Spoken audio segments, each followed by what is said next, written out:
জনস্বার্থে বিষয়ক ৫ দফা দাবি নিয়ে ত্রিপুরা তপশিলি সমন্বয় সংগঠনের পশ্চিম জেলা কমিটির ডাকে এক মিছিল অনুষ্ঠিত হয় রাজধানীতে। এদিন ত্রিপুরা তপশিলি সমন্বয় সংগঠনের পশ্চিম জেলা অফিসের সামনে থেকে বের হয় মিছিলটি এবং শহরের প্রধান পথ পরিক্রমা করে এক সভা অনুষ্ঠিত হয়। উপস্থিত ছিলেন সংগঠনের পশ্চিম জেলা কমিটির সদস্যরা। তফসিলি জাতি সমন্বয় সমিতি রাজ্য কমিটির উদ্যোগে মূলত পশ্চিম জেলা কমিটির উদ্যোগেই ৫ দফা দাবিতে আমরা আজকে বিক্ষোভ কর্মসূচি নিয়েছি। প্রথম দাবি হলো গণতন্ত্র পুনরুদ্ধার, আসন্ন যে পঞ্চায়েত নির্বাচন এটা সুষ্ঠুভাবে করার জন্য আমরা দাবি করেছি। সাথে সাথে বিজেপি আইপিএফটি সরকার প্রতিষ্ঠিত হওয়ার পর বর্তমানে বিজেপি আইপিএফটি মথার যে সরকার তারা যে অগণতান্ত্রিক পদক্ষেপগুলি নিচ্ছে, বিশেষ করে সারা দেশে আগামী প্রজন্মের ভবিষ্যৎকে নিয়ে যেভাবে ছিনিমিনি খেলছে কেন্দ্রীয় সরকার, বিভিন্ন পরীক্ষায় প্রশ্নপত্র ফাঁস, এগুলির প্রতিবাদে এগুলির সুস্থ তদন্ত করে উপযুক্ত শাস্তির ব্যবস্থা।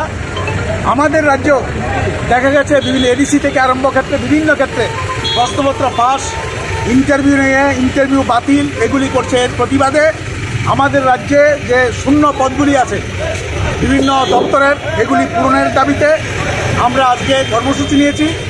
বিশেষ করে আমাদের রাজ্যে একটা ঐতিহ্য ছিল গ্রামীণ মানুষের কাজের অধিকার, গ্রামে রেগার কাজ প্রায় ১০০ দিনের উপরে হতো। এই সরকার আসার পর প্রতি বছর এই রেগার কাজ কমিয়ে দেওয়া হচ্ছে, বর্তমান ৩০-৪০ দিনে।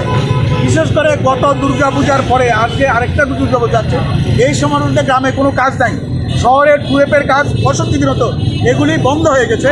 এগুলি আবার যাতে করানো হয় তার দাবিতে আমরা আজকে বিক্ষোভ। বিশেষ করে আজকে আপনারা লক্ষ্য করবেন, কদিন আগে গতকালকে সকালবেলা আমাদের রাজ্যের ৩০ স্তর পঞ্চায়েত নির্বাচন ঘোষণা করেছে সরকার। তার পরিপ্রেক্ষিতে সব দলেই নির্বাচনে অংশগ্রহণ করার ঘোষণা দিয়েছে। আমরা গতকালকে থেকে অধিকাংশ ব্লকে নির্বাচন যাতে না করতে হয়, কারণ বিজেপি পায়ের তলার মাটি নেই, তাদের মানুষ তাদের সাথে নাই, নির্বাচন করে তারা পরাস্ত হবে। তার জন্য প্রতিটা ব্লকে সেখানে জঙ্গলের রাজত্ব করছে, যাতে বিরোধী দল কেউ নমিনেশন না দিতে পারে। এমনকি বিডিওদের যে সর্বদলীয় বৈঠক, এই বৈঠকে বিডিওর উপস্থিতিতে, এসডিপিও, ওসির উপস্থিতিতে সেখানে বিরোধী দলের কর্মীদের উপর আক্রমণ করা হচ্ছে, নমিনেশন ছিনিয়ে নেওয়া হচ্ছে। এবং আজকেও নমিনেশন দিতে যাওয়ার সময়তে আমাদের সংগঠনের সাধারণ সম্পাদক কমরেড সুজন দাসের নেতৃত্বে রাজনগর ব্লকে, সেখানে ব্লকের যাওয়ার আগেই সেই মিছিল আক্রান্ত হয় এবং যাতে নমিনেশন দিতে না পারে তার ব্যবস্থায় ইট, পাটকেল, মদের বোতল এগুলি ছুঁড়ে আমাদের সম্পাদক সহ 10 জন সেখানে আহত হয়েছেন। এরকম প্রায় সব ব্লকে, কালকে শুনেছেন টেপানিয়া ব্লক, সাতচাঁদ ব্লক, আপনার এখানে Boxanagar block, Nalchar block, Dukli block এবং সেখানে কল্যাণপুর ব্লক, সালেমা ব্লক, প্রায় সব ব্লকেই সেখানে আমাদের কর্মীরা আক্রান্ত। শুধু আমাদের সিপিআইএম না, বিভিন্ন দলের কর্মী যারাই বিজেপির বিরুদ্ধে আছে তাদের উপর আক্রমণ করা হচ্ছে। আমরা বলতে চাই এই সরকারকে, নির্বাচন যদি করতে হয় তাহলে সুষ্ঠু নির্বাচন করুন, মানুষ মতামত জানাতে দেবে। আর যদি নির্বাচন না করুন তাহলে নির্বাচনের দরকার নেই, আগেই ঘোষণা করেছেন নির্বাচন দরকার নেই। তারা আগে যেরকমভাবে নমিনেশন করে পঞ্চায়েত তৈরি করেছে এভাবেই করুক।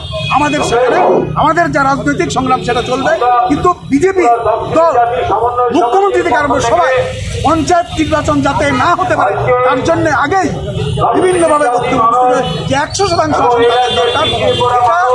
গণতন্ত্রের পক্ষে লজ্জাস্কর বিজেপি দল সারা ভারতবর্ষে সন্ত্রাসের চায়ন করছে, গণতন্ত্র করছে।